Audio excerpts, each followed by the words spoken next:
Bismillahirrahmanirrahim. Assalamualaikum warahmatullahi wabarakatuh. Alhamdulillah. Alhamdulillahilladzi arsala rasulahu bil huda wa dinil haq liyudhhirahu 'alad dini kullih wa kafa billahi syahida. Allahumma shalli wa sallim wa barik ala sayyidina Muhammadin wa ala alihi wa ashabihi wa man tabi'ahum bi ihsanin ila yaumiddin. Amma ba'du. Insyaallah pada malam hari ini saya akan membahas tentang al-istita'atu fil hajj, yaitu syarat kemampuan dalam ibadah haji. Nah, ibadah haji itu ibadah yang wajib, tapi kewajiban berhaji itu terikat dengan syarat al-istita'ah, yaitu kemampuan. Man istata'a ilaihi sabila. Jadi orang yang terkena wajib haji adalah mereka yang dianggap mampu secara syariat. Nah, terkadang kita menyepelekan haji karena kita berlindung di balik syarat al-istita'ah ini gitu. Syarat kemampuan ini. Jadi seakan-akan kita merasa, tenang aja, haji itu meskipun wajib tapi kan hanya bagi mereka yang mampu gitu. Nah, kita nggak nyadar bahwa mungkin sesungguhnya menurut syariat kita udah mampu, tapi kita masih merasa tidak mampu karena kita belum paham yang dimaksud dengan kemampuan itu yang seperti apa. Nah, maka di video ini saya akan mencoba menggali tentang syarat-syarat yang dimaksud mampu oleh syariat itu yang seperti apa. Nah, baiklah teman-teman semuanya, kita mulai dulu dengan keutamaannya ya. Beberapa keutamaan, beberapa ancaman atau peringatan bagi mereka yang melalaikan haji padahal dia mampu gitu. Dia secara syariat dikatakan mampu ya, baik itu finansial, kesehatan badan, kemudian juga sehat jasmani rohani ya. Finansialnya mampu, sehat jasmani rohani, kemudian perjalanannya itu aman gitu, dalam artian kita kan di masa yang damai gitu ya. Jadi aman untuk bisa melaksanakan ibadah haji ke tanah suci.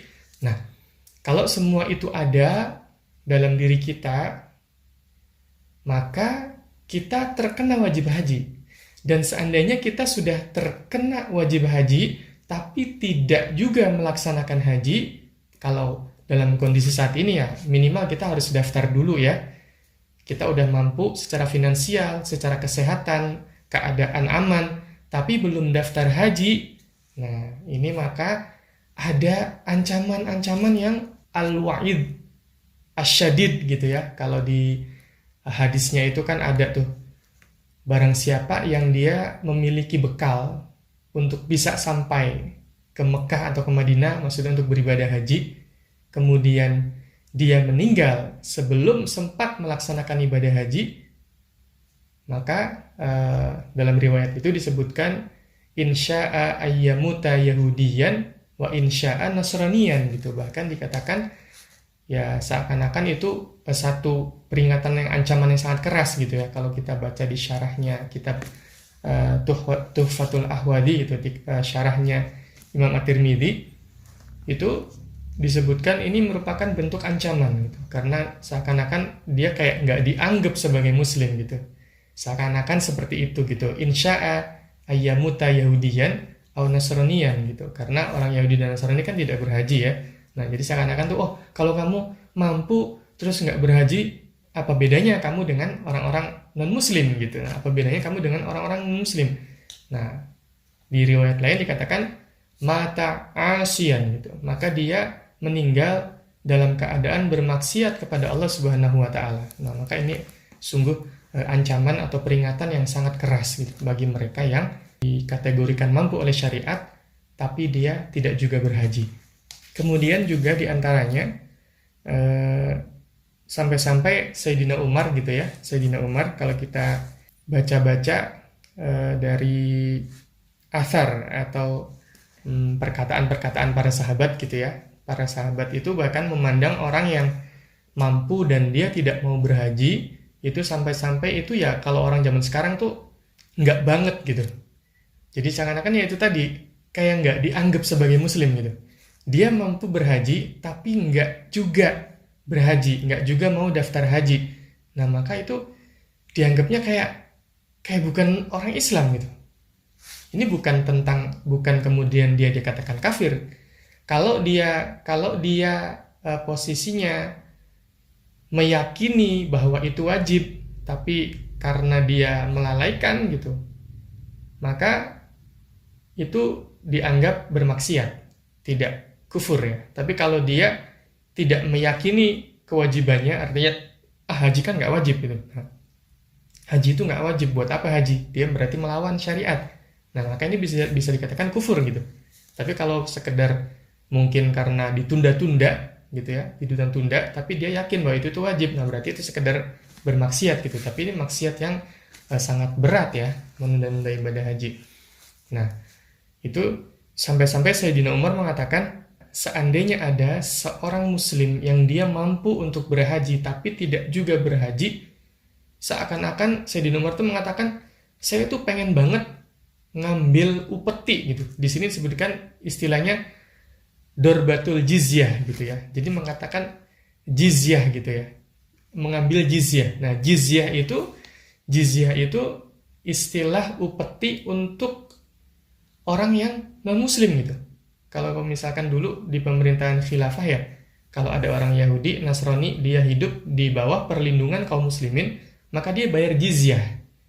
Semacam upeti atau pajak yang dikeluarkan oleh orang non-muslim kepada pemerintahan Islam gitu. Nah, Sayyidina Umar tuh memakai kata jizyah. Jadi beliau mengatakan seakan-akan orang yang nggak berhaji itu sama Sayyidina Umar kayak nggak dianggap sebagai orang Islam. Nah, itu sampai sedemikian rupa. Bahkan kemudian kalau sahabat Ibnu Abbas mengatakan, man mata walam yuzaki walam yahujja, seandainya ada seorang muslim, dia meninggal dan belum membayar zakat ya, padahal dia terkena kewajiban zakat misalnya, walam yahujja, dia juga belum berhaji padahal dia masuk kategori mampu, maka kelak akan menyesal ketika sudah meninggal gitu. Sa'ala raj'ata ila dunya. Jadi mayitnya itu dia pengen kembali ke dunia, saking menyesalnya pengen kembali ke dunia dan melakukan apa-apa yang dia tinggalkan. Nah, ini salah satunya adalah berzakat dan berhaji. Kalau dia belum berzakat, dia belum berhaji, kemudian dia mampu, kemudian dia sudah meninggal sebelum sempat berhaji, akan sangat menyesal ketika sudah meninggal. Si mayit ini akan sangat menyesal. Ya Allah, kenapa saya dulu tidak berzakat? Kenapa saya dulu tidak berhaji? Karena kalau sudah meninggal tahu betapa besar pahala haji. Betapa agung pahalanya zakat, haji itu. Nah, dia menyesal karena belum melakukan itu ketika masih hidup. Maka dia ingin kembali ke dunia. Nah, ini berarti ibadah haji itu sangat-sangat utama. Keutamaannya luar biasa. Nah, maka dari itu semua, kita berharap semoga di video ini nanti bisa membangkitkan ya. Setelah kita tahu penjelasan-penjelasannya, orang-orang yang sudah ternyata masuk kategori mampu, mereka sadar gitu. Sadar dan akhirnya minimal mau daftar gitu. DP atau daftar ya, daftar dulu. Berangkatnya kapan Allahu a'lam. Itu bukan domain kita, itu domain Allah. Kita hanya berusaha, saya sudah daftar. Nah, bahkan nanti sebelum meninggal, sebelum berangkat haji, keburu meninggal dunia, nah maka itu Allahu a'lam ya. Itu sudah bukan kuasa kita. Insya Allah itu sudah baro'atu zimmah gitu ya. Itu sudah gugur kewajiban hajinya. Kenapa harus segera dilaksanakan? Karena kewajiban haji itu dia akan tetap ada gitu. Misal gini, taruhlah kita tahun 2021 ini, atau misal tahun before pandemi gitu ya. Kalau sekarang kan pandemi berarti ini goiru imkan gitu ya. Nggak mungkin kita bisa ke sana, berarti nggak terkena kewajiban haji gitu ya. Karena ada satu syarat yang tidak bisa dilaksanakan. Nah, misal taruhlah tahun 2019 atau 2018, kita tuh sudah sesungguhnya kalau dikulik gitu ya, kalau diteliti lebih dalam, oh ternyata kita ini sudah kena wajib haji. Nah, sampai sekarang belum daftar misalnya ya. Nah, itu kan berarti ketika tahun 2018 itu kita sudah kena wajib haji. Nah, misal tahun 2018 itu kita mampu dapat uang banyak ya, tapi belum berhaji. Nah, terus sekarang nih bangkrut gitu. Naudzubillah ya, sekarang bangkrut gitu. Itu kewajiban hajinya nggak gugur gitu. Nggak gugur. Tetap ada. Dan kalau misalkan dia meninggal sebelum sempat berhaji, maka harus dikodok oleh keluarganya. Seandainya keluarganya ada yang mampu ya. Seandainya ada yang mampu, maka harus dikodok, dihajikan orang tuanya. Lalu juga ada satu riwayat itu di kitab Ihya ya, Imam Ghazali mengatakan bahwa inna minadz dzunub dzunuban la yukaffiruha illa al-wuquf bi Arafata. Ada dosa-dosa yang kata Imam Al-Ghazali dia tidak bisa digugurkan dosa-dosa itu kecuali dengan wukuf di Arafah. Nah, dosanya seperti apa Allah a'lam. Itu dirahasiakan ya. Itu salah satu manfaat dirahasiakan supaya kita mau penasaran gitu. Oh, berarti saya harus wukuf di Arafah gitu. Mungkin saja ada dosa-dosa saya yang mungkin tidak terhapus kecuali dengan wukuf di Arafah. Kita masuk ke makna al-istita'ah. Yang dimaksud dengan istita'ah dalam ibadah haji itu yang seperti apa gitu. Pertama, menurut para ulama, syarat istita'ah yang pertama adalah az-zad war-rahilah. Pertama adalah az-zad war-rahilah, yaitu mampu bayar ongkos haji dan mampu memberikan nafkah kepada keluarganya selama ditinggal haji. Yang kedua adalah sihhatul badan. Dia badannya sehat ya, jasmani rohani sehat. Yang ketiga amnut tariq, perjalanannya aman gitu. Artinya dunia tidak dalam kondisi perang atau tidak dalam perang kawasan, misal di Saudinya sedang perang, naudzubillah gitu atau gimana. Nah, kalau aman-aman saja semua memungkinkan untuk berjalan ke sana, maka itu berarti sudah wajib istita'ah. Nah, yang keempat itu adalah imkanus sair, ya memungkinkan gitu. Semua syarat tadi terpenuhi dan waktunya sudah masuk, waktu haji, yaitu bulan-bulan haji. Ya. Nah, itu diantara empat ya. Satu tadi az-zad war-rahilah, punya bekal untuk keluarga yang ditinggalkan dan mampu bayar ongkos haji, sehat jasmani rohani, perjalanannya aman, semua itu terpenuhi, maka berarti kita sudah terkena kewajiban haji. Nah, sekarang yang dimaksud dengan mampu secara finansial dulu ya, secara finansial, yang seperti apa yang dikatakan mampu secara finansial? Nah, secara finansial, berarti kita coba hitung ya, ongkos haji itu berapa? Taruhlah misalnya 50 juta, membekali keluarga yang ditinggalkan selama sebulan, itu berapa? Taruh misalnya 20 juta lah ya, kita up gitu ya, 20 juta saya rasa cukup ya untuk, ya tergantung keluarganya ya. Pokoknya intinya tergantung keluarganya lah, biasanya berapa dia. Nah, kalau taruh lagi misalnya kita 20 juta lah taruhlah. Berarti itu 70 juta ya, berarti 70 juta. Kalau kita pernah punya uang 70 juta, berarti kita sudah pernah terbebani kewajiban haji. Nah, tapi juga ada syarat yang lain, yaitu dia tidak punya hutang. Selain dia punya uang 70 juta tadi, dia tidak punya hutang. Baik itu hutang yang jatuh temponya jangka pendek ataupun jangka panjang. Itu harus dilunasi dulu. Baik itu hutang kepada manusia ataupun hutang kepada Allah. Apa itu hutang kepada Allah? Ya semacam nadar atau kifarat. Misal dia pernah berbuat dosa apa yang harus dikifarati misal, maka bayar dulu kifaratnya. Atau dia pernah bernadar ingin memberikan apa ke seseorang, nah maka itu harus ditunaikan dulu nadarnya. Kalau semua itu sudah ditunaikan dan dia masih memiliki 70 juta atau lebih, berarti dia sudah kena kewajiban haji. Nah, jadi kalau kita sudah pernah punya uang 70 juta, belum daftar haji, nah maka hati-hati. Jangan sampai nanti kita dianggap oleh Allah mata'asian, meninggal dalam keadaan bermaksiat kepada Allah. Na'udzubillahi min dzalik. Nah, kalau kita sudah pernah tuh punya uang segitu, keluarga kita juga sudah punya tempat tinggal misalnya, gitu ya. Sudah hidup layak lah ya, sudah cukup, tapi belum juga daftar haji, berarti sampai sekarang itu kewajibannya masih nempel. Meskipun sekarang misalnya uangnya sudah habis, nah itu masih tetap kewajibannya mustaqarrun fi zimmatihi, tetap ada sampai dia berhasil menunaikan ibadah hajinya. Kemudian nafkah dasar ya, nafkah dasar apa yang harus diberikan kepada keluarga yang ditinggalkan?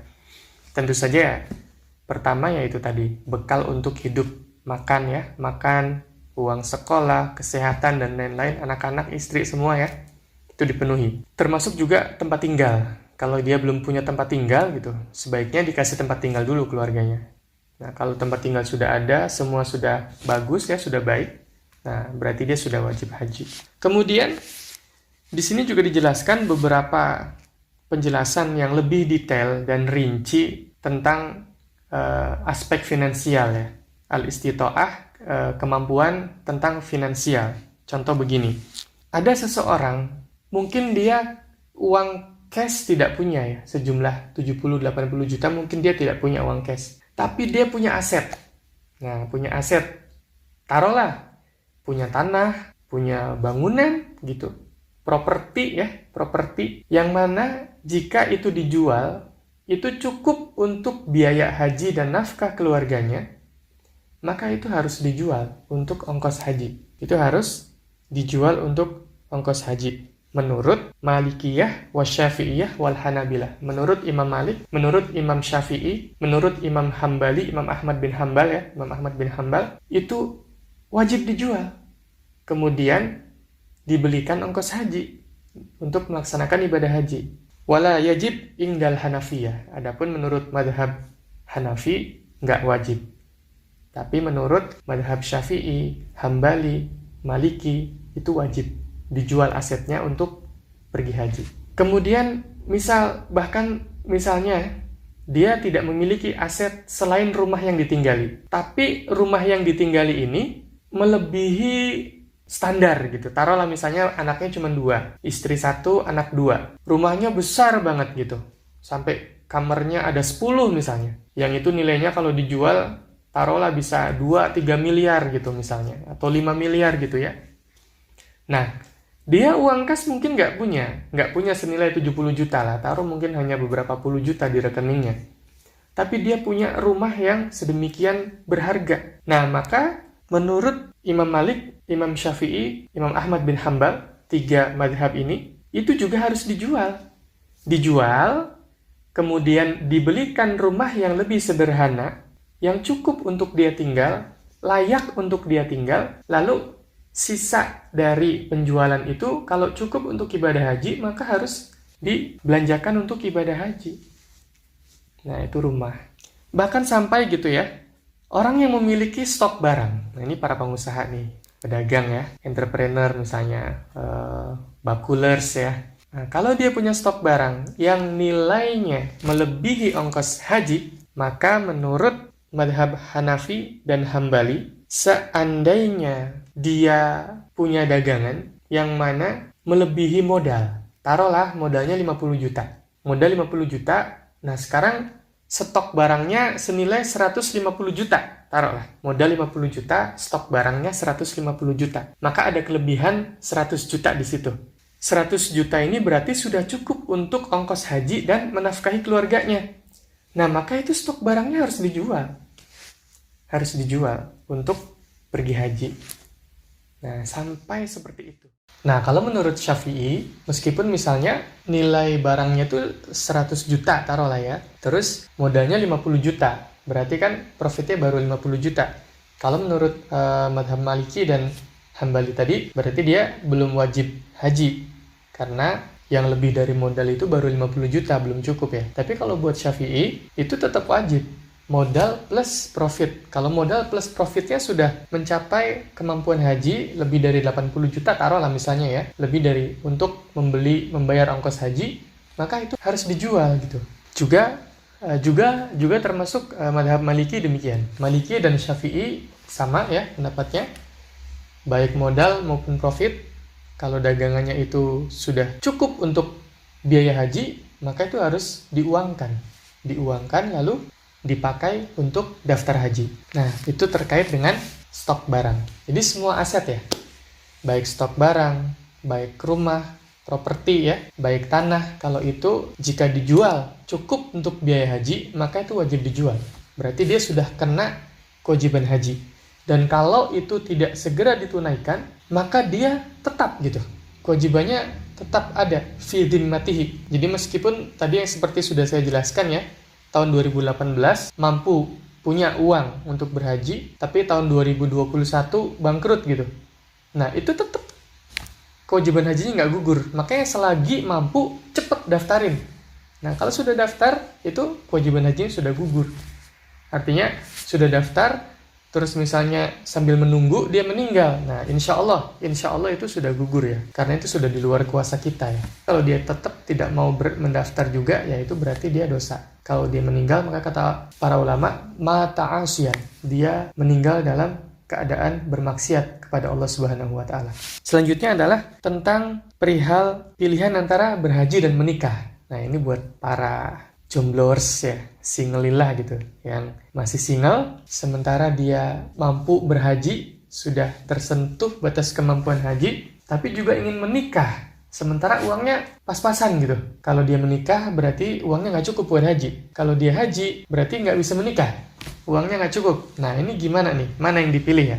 Nah, di sini ada beberapa pendapat ya. Menurut pendapat jumhur ya, menurut pendapat jumhur ulama, jumhur itu berarti sebagian besar ulama, seandainya dia masih mampu mengendalikan syahwatnya, artinya dia yakin meskipun belum menikah saat ini, dia tidak terjerumus ke zina gitu ya, dia sangat yakin itu, maka mendahulukan haji lebih baik.